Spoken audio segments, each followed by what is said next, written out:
सर्कलच्या लास्ट लेक्चरमध्ये म्हणजे फर्स्ट लेक्चरमध्ये आपण डेफिनेशन ऑफ द सर्कल पाहिलेलं आहे. It is the locus of all points in a plane which are at constant distance from the fix point. त्यामध्ये जो फिक्स पॉईंट असतो त्या फिक्स पॉईंटला सेंटर असं म्हणतात. ते जे फिक्स डिस्टन्स असते म्हणजे कॉन्स्टंट डिस्टन्स त्याला रेडियस असं म्हणतात. आणि तो जो लोकस आहे त्याला सर्कल असं म्हणतात. त्यामध्ये आता different forms of equation of circle आपल्याला पाहायचे आहेत. त्यामध्ये आपण लास्ट लेक्चरमध्ये दोन फॉर्म डिस्कस केले होते. एक होता स्टँडर्ड सर्कल म्हणजे standard form. A circle in XY plane having centre at origin is called standard circle. म्हणजे ज्या सर्कलचं सेंटर ओरिजिन राहील त्याला स्टँडर्ड सर्कल असं म्हणतात. त्याचं इक्वेशनसुद्धा आपण काढलं होतं.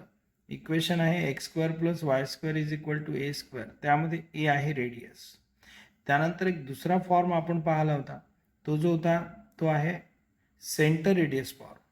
ह्या केसमध्ये तुम्हाला सेंटर अदर दॅन ओरिजिन घ्यायचे आहे म्हणून आपण सेंटर हा HK असं घेतलेलं आहे.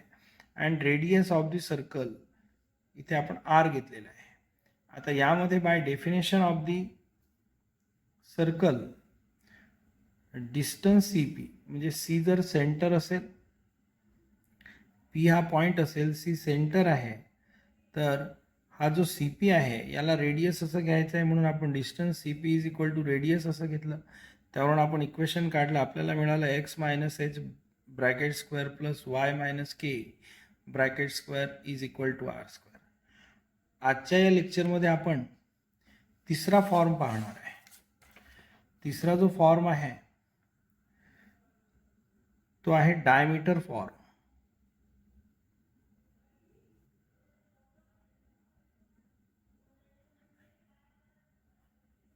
आता यामध्ये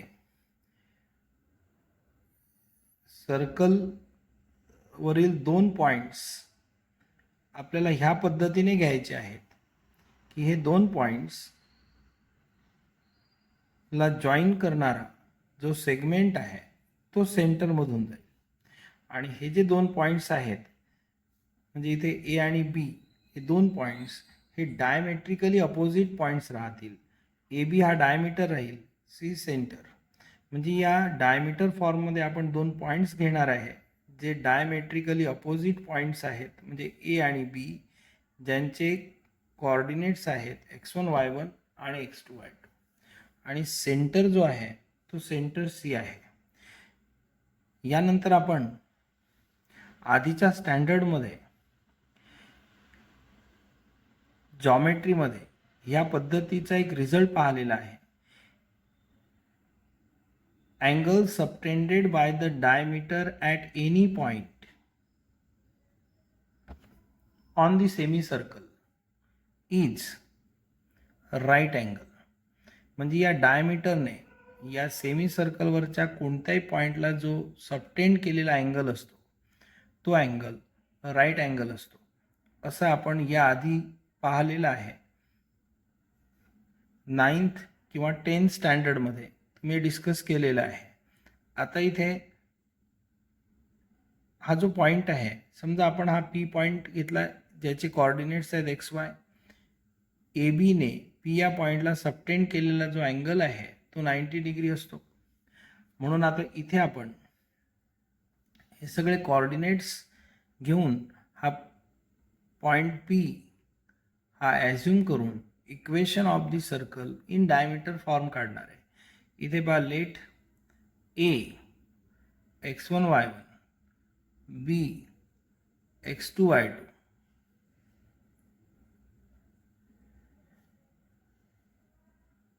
with the end points of diameter AB. Diameter AB चे A आणि B हे एंड पॉईंट्स आहेत.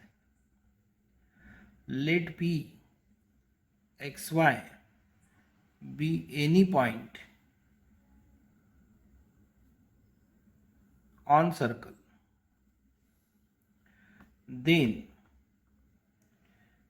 Bye geometry. हा रिझल्ट याआधी आपण पाहिलेला आहे. Angle subtended by diameter at any point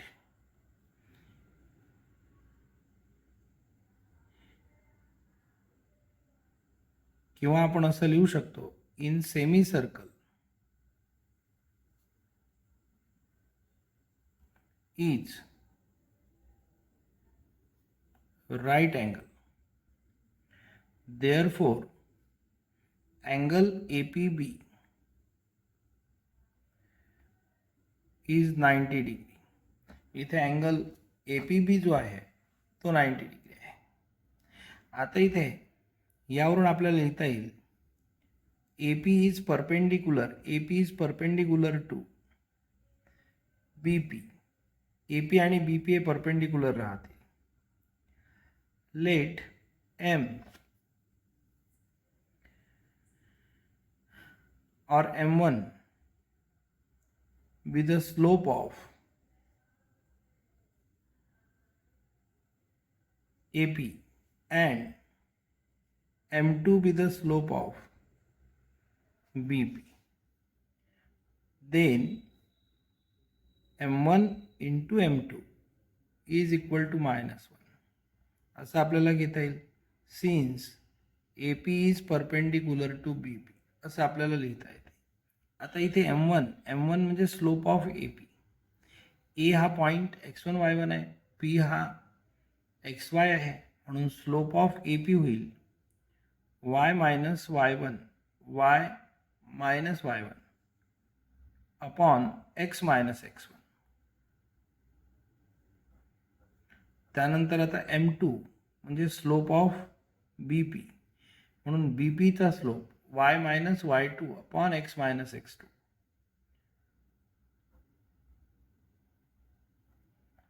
is equal to -1 असं आपल्याला मिळेल.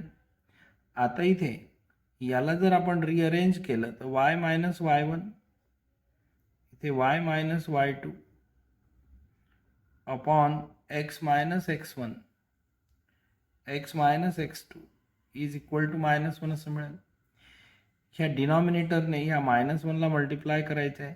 इथे मिळेल y minus y1 y minus y2 minus x minus x1 x minus x2 असं होईल. आता इथे ही जी राईट साईड आहे ती लेफ्ट साईडला आणा. Therefore x minus x1 x minus x2 plus y minus y1 y minus y2 is equal to 0 असं मिळेल. आणि हा जो इक्वेशन आहे फॉर्म हा आहे diameter form. This is diameter form of equation of circle. त्यानंतर आता इथे आपण एक जनरल फॉर्म पाहणार आहे. General form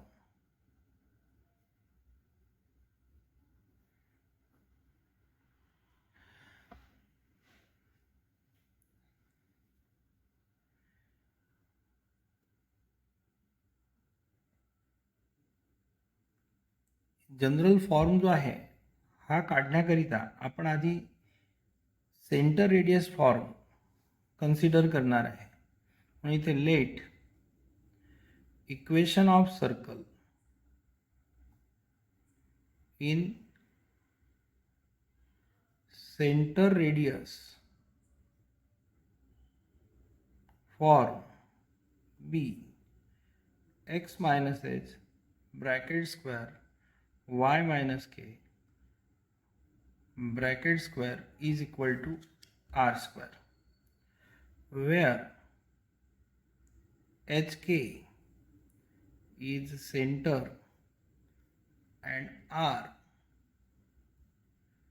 is radius. आता यामध्ये हा ब्रॅकेट सॉल्व केल्यानंतर आपल्याला मिळेल x² minus 2xh plus h square. हा ब्रॅकेट सॉल्व केल्यानंतर मिळेल y square minus 2ky plus k square right साईडला आर स्क्वेअर. आता इथे एक्स स्क्वेअर लिहिणार आहे आपण इथे प्लस वाय स्क्वेअर. हा एक्स स्क्वेअर आणि वाय स्क्वेअर आपण कलेक्ट केले. नंतर आता इथे मायनस 2hx त्यानंतर मायनस 2ky हा जो आहे रिमेनिंग इथे एच स्क्वेअर इथे के स्क्वेअर आणि आर स्क्वेअर आपण लेफ्ट साईडला आणणार आहे म्हणून minus r square is equal to 0. आता इथे x square y square plus इथे ब्रॅकेटमध्ये मायनस 2hx नंतर प्लस पुन्हा ब्रॅकेटमध्ये 2ky आणि एका ब्रॅकेटमध्ये h square plus k square minus r square is equal to 0. Suppose इथे आपल्याला ॲज्युम करायचं आहे minus 2h is equal to 2g minus 2k is equal to 2f and h square plus k square minus r square is equal to c. Then above equation becomes, आता इथे आपण minus 2hला जर 2g म्हटलं minus 2kला 2f म्हटलं आणि h square plus k square minus R स्क्वेअरला जर आपण C म्हटलं तर हे जे इक्वेशन आहे हे इक्वेशन होईल x square plus y square plus 2gx. इथे मायनस 2hच्या ऐवजी आपल्याला 2g लिहायचं आहे प्लस इथे मायनस 2kच्या ऐवजी 2f लिहिणार आहे प्लस 2fy आणि हा जो ब्रॅकेट आहे याऐवजी आपण c लिहिणार आहे इज इक्वल टू 0. तर इथे मिळेल x square plus y square plus 2gx plus 2fy plus c is equal to 0. हे जे इक्वेशन आहे ह्या इक्वेशनला जनरल फॉर्म असं म्हटलं जाते. This is equation of circle in general form. यावरून इथे आता आपल्याला सेंटर आणि रेडियस हे काढता येईल. इथे पहा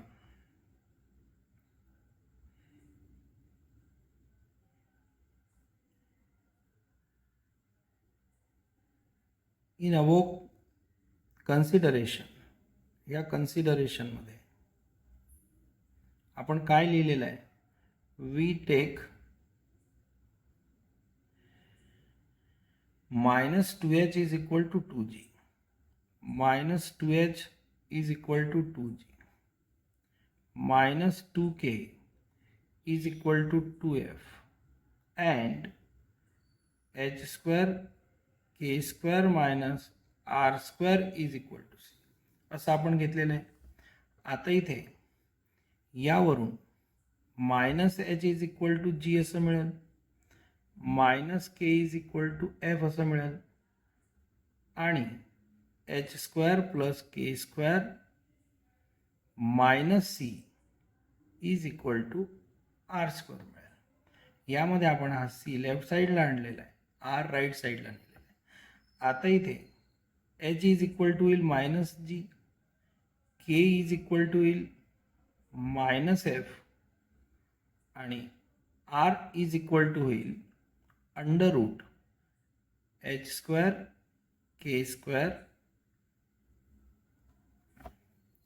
मायनस सी. आता इथे पहा